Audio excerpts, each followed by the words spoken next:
Acerta Podcast, le podcast qui explore les tendances et innovations RH. Que vous soyez jeune diplômé ou en reconversion, trouver un emploi peut être un vrai défi. Et en tant qu'employeur, recruter le bon profil, le bon candidat relève parfois du parcours du combattant. Quelles sont les attentes des candidats? Y a-t-il vraiment des différences entre les générations?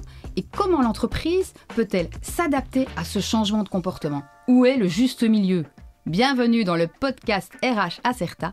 Aujourd'hui, vous l'avez compris, on discute recrutement intergénérationnel entre attentes et exigences des candidats et la réalité des entreprises. Je m'appelle Florence et je suis heureuse d'accueillir aujourd'hui non pas une, mais deux invités pour nous éclairer face à ces questions. Julie Binon, qui vient récemment de suivre un processus de recrutement. Bonjour Julie. Et Maria. Bonjour Maria. Bonjour Maria Florence. Ferrito, experte en recrutement chez Acerta. Alors avant de commencer, est-ce que vous pouvez vous présenter en quelques mots? Maria, tu peux commencer, 2-3 mots. Oui, bonjour Florence. Donc, je travaille pour Acerta en tant que spécialiste du recrutement. Donc, le recrutement fait vraiment partie de mon quotidien. Toutes les formations qui tournent autour, l'assessment, etc. C'est ton ADN. Voilà, donc Ouais. ça c'est vraiment mon ADN. Et c'est vrai qu'au quotidien, j'accompagne des entreprises, mais aussi des candidats dans la recherche d'emploi. Ok, merci. Tu vas pouvoir nous aider alors face à ces questions. Et toi Julie? Bonjour Florence, moi je suis ouvrière dans la région de Charleroi. Oui. J'aime aussi passer du temps avec mes deux garçons et pouvoir profiter, je vais dire, vraiment de la vie en dehors du travail. Et j'ai eu la chance de croiser Maria. Ça, on va savoir un sur peu mon plus. chemin. Je suis curieuse si Maria était si bien que ça. On va le savoir dans pas Très bien. longtemps. Voilà. Et voir un petit peu comment ça s'est passé pour toi. Et puis comment, au final, est-ce que tu as trouvé ou non le boulot de tes rêves. Donc, avant d'entrer dans le vif du sujet, donc merci Julie, on va voir un peu Maria, on a besoin d'être éclairé par rapport à tout ça, parce qu'on se doute, on parle beaucoup maintenant de recrutement intergénérationnel. On en parlait un peu moins avant. On se doute que c'est avec la tendance sans doute du vieillissement de la population active, mais il y a sans doute d'autres facteurs. Est-ce que tu peux nous expliquer, nous éclairer un peu face à cette recrudescence? Oui, tout à fait. Donc, il y a des tendances aujourd'hui qui influencent réellement le recrutement intergénérationnel. Tu l'as dit très bien, le vieillissement de la population active, c'est un fait qui date déjà depuis quelques années. Oui. On le remarque de plus en plus. Ce qui amène des employeurs, mais aussi les recruteurs, à s'ouvrir à d'autres possibilités de profils. Des jeunes qui n'ont pas d'expérience, par exemple, ou alors des seniors qui sont en pleine reconversion. D'accord. Ok. À côté de cela, on a aussi la pénurie de talents. On en parle de plus en Oui, plus. ça, on en entend souvent parler. Voilà, exactement. Et là, je pense par exemple au secteur de l'ORECA, de l'IT, soins de santé, par exemple la logistique aussi. Et là aussi, les employeurs aujourd'hui doivent changer leur fusil d'épaule, s'adapter à d'autres types de profils. Donc tous les secteurs sont concernés alors selon toi? Il y a pas... La plupart Ouais. des secteurs, en tout cas, sont concernés par le domaine. Et enfin, fonctions par le- diverses aussi. Il n'y a pas de fonction plus... Ouais, non, aujourd'hui, je peux vraiment dire que c'est à tout niveau de fonction. D'accord. Franchement. Donc vieillissement, pénurie des talents. Oui. Il y a autre chose? Oui, tout à fait. Il y a aussi la transformation digitale, j'ai envie de dire, qui Oui. requiert de nouvelles compétences. Et là, effectivement, ça peut être un défi pour les anciennes générations qui n'ont pas vraiment été confrontées à tous ces outils auparavant. Donc, ça D'accord. demande beaucoup d'adaptation. Oui, plus d'adaptation par rapport à eux. Oui. Ok. Et d'autres choses que tu vois, comme des attentes par rapport aux candidats peut-être? Est-ce que le profil candidat a changé ou... Alors, ce qu'on remarque dans la tendance générale, c'est que les nouvelles générations ont vraiment cette envie de flexibilité, d'accord? On parle parfois de flexibilité extrême, par exemple, mais aussi la notion de sens qui existait déjà dans la génération précédente, mais qui est encore plus soutenue aujourd'hui avec la nouvelle génération. En revanche, à côté de cela, l'ancienne génération est plus en recherche de stabilité, d'accord, mais aussi d'un cadre clair pour la fin de carrière. Donc quelque chose de plus structurant alors. Oui, exactement. Julie, voilà, tu es là. Qu'est-ce que tu ressens par rapport à ce qui a été annoncé au niveau générique? Ça n'est peut-être pas forcément Je ne quelque chose qui colle à peux la peau. confirmer pour les fins de carrière. Oui. Je veux dire, Plus jeune, on a plus l'énergie de donner, Oui. d'un peu révolutionner un peu notre monde du travail. Après, on a des enfants, des petits-enfants. La vie avance, on a envie aussi de pouvoir profiter d'autre chose sans pour autant délaisser l'activité oui. professionnelle et pouvoir avoir l'esprit, je veux dire, à se consacrer et à l'un et à l'autre. C'est-à-dire le cadre structuré au travail permet, je veux dire, en fin de journée, de se dégager du temps, de l'esprit pour la deuxième journée, qui est Oui, c'est vrai. celle de la famille. Oui, c'est vrai, pour celle de la famille. Mais ça, on voit aussi quand même au niveau des nouvelles générations, cette demande d'équilibre vie privée, Oui, tout professionnelle. à fait, Tu le très remarques importante, exactement. Oui, ce besoin de flexibilité au niveau de l'équilibre vie privée, vie professionnelle. Ok. Et donc, comment est-ce qu'on peut dire maintenant que la société perçoit ces différences de génération? Allez, selon toi, Marie, voilà, Maria, pardon, avec ton expertise. Voilà, par exemple, si on a le portrait d'un jeune homme de 24 ans, voilà, qui arrive, qu'est-ce qu'on peut donner comme info qui serait générique? C'est vrai qu'il y a des perceptions qui se dégagent de la part des recruteurs, des employeurs concernant l'ancienne, la nouvelle génération. Alors, qu'est-ce qu'on entend de manière générale? La nouvelle génération, leur force, c'est les connaissances des outils informatiques, par exemple. Ils sont TikTok, très à l'aise avec ça, voilà, entre autres. Il y a également cette capacité d'adaptation. Il y a cette capacité à évoluer aussi dans une fonction plus rapidement. L'esprit créatif peut-être, qui donne place à l'innovation. Donc ça, c'est propre à ce qu'on entend de la nouvelle génération, avec les défis aussi pour cette nouvelle génération, qui seront par exemple le manque d'expérience et donc le besoin d'un cadre plus structuré pour l'accompagnement. Mais n'oublions pas non plus que les anciennes générations, à l'époque, quand ils commençaient, n'avaient pas d'expérience. Ça, il ne faut pas l'oublier, d'accord? Donc voilà, et le défi aussi pour cette nouvelle génération, c'est au-delà, je vais dire, de ce manque d'expérience, c'est de pouvoir aller collaborer aussi avec des personnes plus seniors, peut-être dans la fonction, et faire en sorte que l'échange entre les deux se passe bien. Ça, c'est un défi aussi pour la nouvelle génération. Voilà. Et ça, c'est pour un jeune homme de 24 ans. Et pour nous, alors, pour Julie et moi, par exemple? Oui, ce qu'on constate de manière générale pour l'ancienne génération, qu'est-ce qu'on va plutôt dire? Les forces, c'est l'expertise, contrairement à un jeune. Donc, du coup, l'expertise, le fait qu'ils peuvent résoudre des problèmes complexes, par exemple, lorsqu'ils se présentent. Donc, ça, c'est vraiment les forces, c'est la stabilité, l'autonomie. Voilà, c'est propre à quelqu'un de plus senior. En revanche, les défis pour eux, c'est de s'adapter à tous ces changements continus dans cette société qui ne fait que changer, justement. Mais aussi le fait de pouvoir s'adapter aux nouveaux outils informatiques, à la numérisation, la digitalisation. Voilà, ça va être un peu plus compliqué, on va dire, pour l'ancienne génération. Donc c'est plus un défi de résilience, alors, selon toi? Oui, on peut dire ça comme ça, d'adaptation surtout. Oui, d'adaptation. Oui. Et donc ici, on peut entendre avec tout ce que tu dis que c'est pas toujours évident, c'est pas toujours le cas. Et puis moi, ce que j'entends, il y a rien à faire. Une personne d'une autre génération, oui, mais bon, les plus âgés, donc ça va être compliqué, ce sera pas forcément un atout.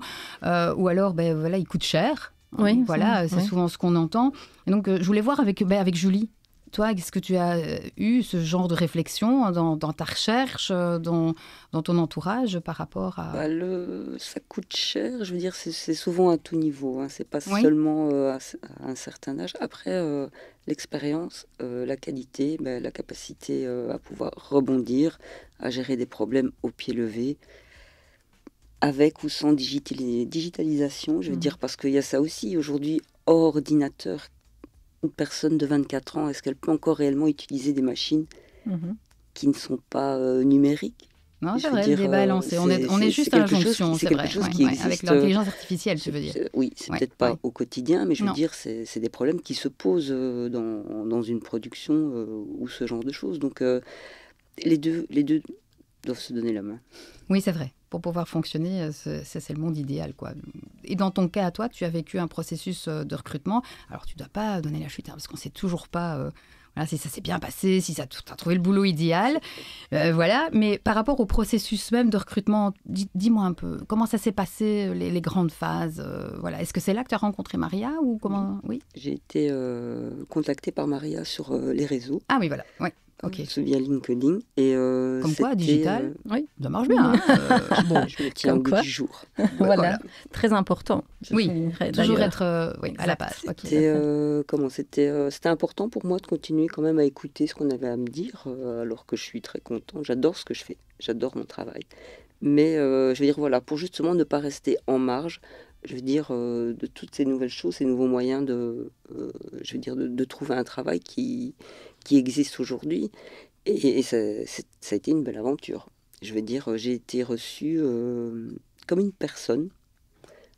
C'est pas mal pas à dire, comme un travailleur, pas comme une travailleuse. Comme un CV. Pas comme un CV, mais vraiment comme une personne humaine avec son entièreté. J'étais reçue comme une personne par Maria, avec mes qualités, mes défauts, d'ordre personnel et privé aussi, et pas justement des cases à cocher. Donc, est-ce que c'est dû à l'âge que j'ai aujourd'hui, le fait que je me sens plus en confiance, oui. Je vais dire, dans mes capacités, dans mes compétences. Je sais aujourd'hui ce que j'apporte. Je veux dire, l'énergie que je vais mettre dans mon travail, je la connais.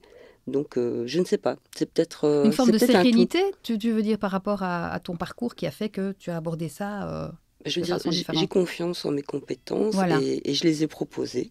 Et après, elles conviennent ou elles ne conviennent pas. Oui, c'est ça. Après, il faut voir si le match correspond. Oui. Voilà. Sereine. J'étais sereine et puis, oui, j'ai été reçue, je vais dire, comme un égal, en fait, une discussion entre adultes. Et après cette discussion avec Maria, alors comment ça s'est passé Nous nous sommes revus, encore. Et encore aujourd'hui, on a bien compris. Et encore aujourd'hui, c'est une grande histoire. Et alors, il y a eu le recrutement au niveau de la société. Comment ça s'est passé Effectivement, donc Julie a été vue après par l'employeur final. Et oui, il y a eu une proposition de contrat à la clé avec une acceptation de sa part. Jusque-là. Oui, ça a été une belle aventure. Ben, ça, c'est vraiment une bonne nouvelle. Mais de ce côté-là, on va quand même donner des petits trucs et astuces par rapport à ce parcours. Ben, Maria, peut-être tu peux nous aiguiller en tant que candidat. Ben, voilà, moi, Julie, on est le candidat. Comment est-ce qu'on peut convaincre le recruteur de ne pas nous regarder en fonction de l'âge ou de cases à cocher, comme tu le dis si bien, Julie, mais plutôt, voilà, ce que je peux amener, est-ce que le match peut se faire, oui ou non? Comment est-ce qu'on peut mettre ça en exergue? Oui, comme tu dis, Julie est vraiment la preuve vivante, en fait, de ce topic, parce que ce que je pourrais conseiller, c'est vraiment d'adapter le CV. Si on parle des jeunes générations, qu'est-ce que je vais mettre dans mon CV? Je n'ai pas d'expérience, pas de problème. Le diplôme, déjà, c'est déjà une base, mais aussi tout ce qu'on a pu faire sur le côté en tant qu'étudiant. Par exemple, donc des bénévolats, des stages, des jobs étudiants. Donc bien valoriser. Toujours valoriser. N'importe quelle expérience. Exactement. Donc ça, c'est par exemple pour les plus jeunes, mais aussi le fait qu'ils maîtrisent certains outils informatiques ou l'intelligence artificielle ou que sais-je. Ça aussi, c'est bénéfique dans leur CV, d'accord? Pour les plus seniors, je les inviterais vraiment à mettre en avant toutes les compétences acquises lors de leur expérience professionnelle, leur expertise, la valoriser sur un CV. Après le CV, il y a aussi ce positionnement que le candidat va avoir en entretien, d'accord? Comme le disait Julie tout à l'heure, on sait quelque part ce qu'on vaut, d'accord? Donc voilà. C'est important d'y croire aussi. Oui, très important d'y croire. C'est d'être conscient de sa valeur. Exact. Se positionner comme une valeur ajoutée, Julie le dit très bien. Dans le corporel, alors vous voulez dire? C'est dans le fond, en fait. Se positionner comme une valeur ajoutée et non pas comme un âge. Voilà, ça c'est super important. C'est réfléchir à l'avance en se disant, mais qu'est-ce que je vais pouvoir apporter à l'entreprise? Je sais, je vais lui apporter ça, ça et ça. Julie le disait très bien tout à l'heure, je vais pouvoir apporter mes compétences, mon dévouement. Voilà, c'est tout ça qu'il faut mettre sur le tapis au moment de l'entretien, par exemple. Donc garder vraiment ce positionnement en tant que valeur ajoutée. Et puis, je dirais qu'il y a aussi la prestance. La prestance, c'est quoi? C'est toujours avoir cette ouverture d'esprit en entretien, d'accord? Et pouvoir vraiment, chaque fois qu'on mentionne quelque chose, l'expliciter avec des exemples concrets. C'est-à-dire? Par exemple, imaginons quelqu'un d'une ancienne génération qui va dire en entretien qu'il sait très bien travailler avec toute personne de tout âge, d'accord? Oui. Ok, c'est le démontrer par un exemple concret. Ah oui, comment dans mon il a précédent pu- travail, je voilà. travaillais en équipe Exactement. et il y avait 3 collègues de... Tout à fait. Voilà. Et Exactement. c'est ce que tu as fait, toi, Julie? Tu as mis ça en avant aussi? Ou autre chose que de ce que Maria Il y a vient des choses d'énoncer? qu'elle a mis en avant par des exemples concrets qui m'ont permis en fait de comprendre que Julie pouvait vraiment fonctionner Faire la au sein de différence. cette entreprise et surtout au sein de l'équipe pour laquelle je recrutais. Oui, donc tu as vu l'entreprise, mais tu as vu l'équipe aussi. Exact, très important. Très important de faire en sorte d'avoir vraiment la bonne personne au bon endroit. Ok. La personne qui va vraiment bien pouvoir s'entendre avec l'équipe en place. Ok, ça me semble clair. Et j'ai quand même une question. Le premier contact, comment vous l'avez eu? Le tout premier? LinkedIn. Téléphonique. Oui, LinkedIn. LinkedIn, ouais. Oui, d'accord. Oui, tout à Donc fait. c'est quoi? Sur base d'une annonce et puis Non, vous êtes, même pas une même annonce pas. en fait. Il faut savoir qu'aujourd'hui, surtout en Belgique, la plupart des embauches se font par ce qu'on appelle le marché caché. Ok. Donc, marché caché, c'est quoi? C'est les candidatures spontanées, c'est le réseau, c'est les recommandations. Et en fait, Julie, je l'avais rencontrée déjà des mois auparavant via le réseau. D'accord? Ok. Juste une communication. Tiens, Julie, est-ce que vous êtes à la recherche d'une opportunité professionnelle? À l'époque, pas. Mais je lui avais promis que si j'avais quelque chose qui correspondait à ses la attentes, je contactais. reviendrais vers elle. Et c'est ce qui s'est passé. Ah, mais je ne connaissais pas le marché caché. Je connaissais le dark web, le marché noir, mais je ne connaissais pas le marché caché. Et c'est pour ça que c'est très important que les gens, quel que soit leur âge, j'ai envie de dire, soient présents sur les réseaux, par exemple, d'accord, qu'ils puissent vraiment construire et entretenir leur réseau. Parce que c'est ce qui va leur permettre d'obtenir Oui. un emploi plus facilement. Donc c'est ça que tu as fait, Julie. Oui, j'ai occupé la place en fait, puisque ce n'est pas, j'avais pas en vue cet objectif de trouver un travail via LinkedIn, mais je me suis dit, c'est une place qui est utilisée par beaucoup de gens et je dois l'occuper parce que je ne peux pas rester loin de tout ça. Si un jour je dois en avoir besoin, je dois au moins avoir un pied dedans. Alors ok, mon profil n'est pas parfaitement carré, ce genre de choses, parce que je n'y consacre pas le temps nécessaire pour qu'il le soit. Oui. Mais je veux dire, j'ai essayé qu'il soit quand même présentable au cas où. Tout à fait. Et ça a matché. Du Ça coup, a matché. tu as trouvé l'emploi qui te correspond? Oui ou non? C'est en cours. C'est en cours, c'est en cours. On a encore le suspense, on va devoir Encore attendre un petit l'épisode peu. suivant.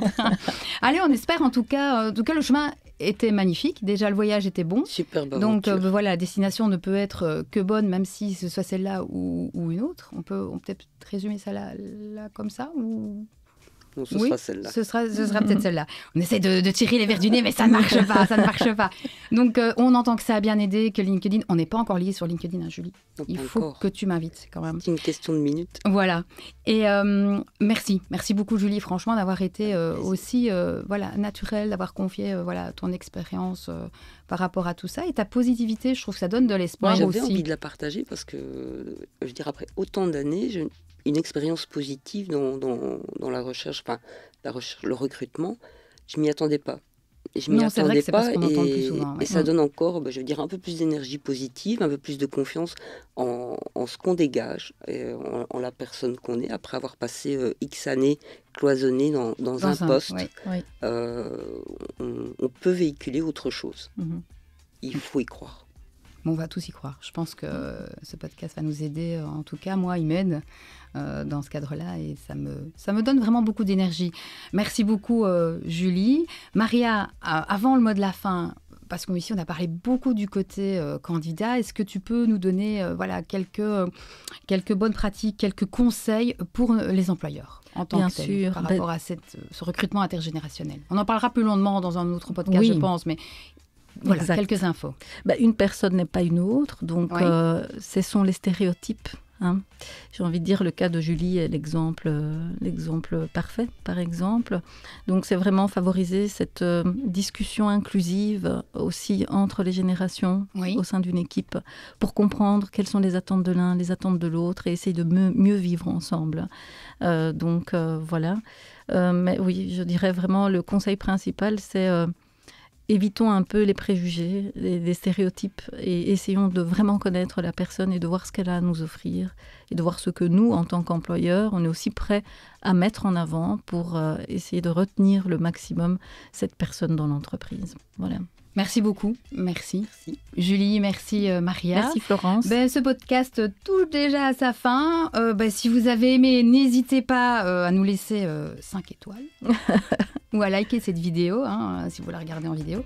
Merci de nous avoir suivis. Puis à très bientôt pour un autre podcast RH.